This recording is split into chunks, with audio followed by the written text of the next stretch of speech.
va débloquer les routes devant pour faire pousser le bateau. On va être devant, derrière en fait. Là ou alors on va mettre une place là-bas. Là ou alors on va prendre trop au milieu. Bon, bah on enlève les housses, on est content. On a rentré bateau en chantier première semaine de janvier. Dans l'objectif de sortir début avril. Et compte tenu de ce qu'on connaît tous, la crise sanitaire, on a prolongé le chantier. Dans un premier temps, pendant 15 jours, le chantier a été mis à l'arrêt complet. Et puis au 1er avril, on a repris progressivement, d'abord à 2, puis à 4, puis à 5 pour arriver là, la mise à l'eau du bateau, le quillage ce matin, la mise à l'eau. Et puis dans les prochains jours, on met le mât, les voiles. Et on pourra commencer à naviguer véritablement dans une petite semaine.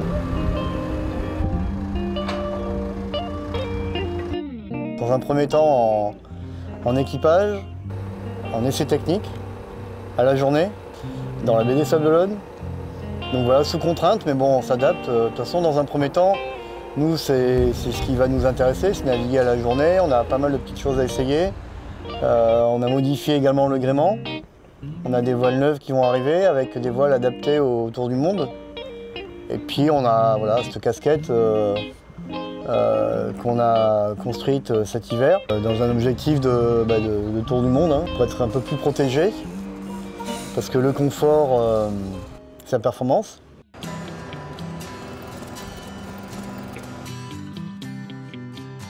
Aujourd'hui, je suis assez fier de pouvoir mettre le bateau à l'eau, avec l'équipe qui a super bien bossé, avec la confiance des partenaires.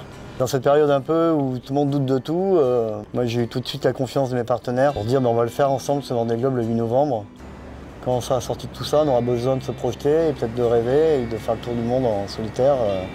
Moi ça me fait rêver, mais aussi ça fait rêver les collaborateurs des entreprises qui me soutiennent, que ce soit la Micaline ou Artisan Artipol, et puis tout le reste des partenaires. On serre les coudes et puis on avance tant bien que mal pour pouvoir naviguer. En plus, il fait beau, donc ça donne envie. Avant le Vendée Globe, il y a une course qui est prévue, qui était New York et Sable. Bon, on sait que pour aller aux États-Unis, c'est compliqué. Donc on projette, quand je dis on, hein, c'est la classe IMOCA avec tous les coureurs. Hein. On projette quand même de faire une course qui arrive au Sables d'Olonne, parce que les Sables d'Olonne est motivé pour faire arriver une course. Donc ça sera un grand parcours atlantique. Du coup, moi, je ferai cette course-là. Donc c'est un objectif qui est super bien, parce que ça me permet d'avoir une saison encore plus riche, du coup, avec une grande course qui va faire 3500 milles à peu près. Et on risque d'être une vingtaine de bateaux, donc c'est vraiment bien.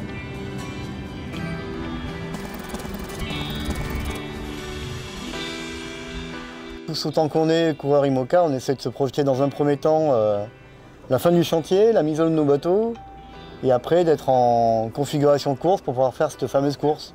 Ce qui est important, c'est d'être prêt à tout. Quand on est marin, on essaie d'être prêt à tout. Et en tout cas, nous, on sera prêts. Et mon équipage et mes partenaires, ils sont motivés aussi pour ça. Donc c'est ça qui est chouette, quoi. C'est que ça donne encore plus pour moi envie d'y aller, quoi.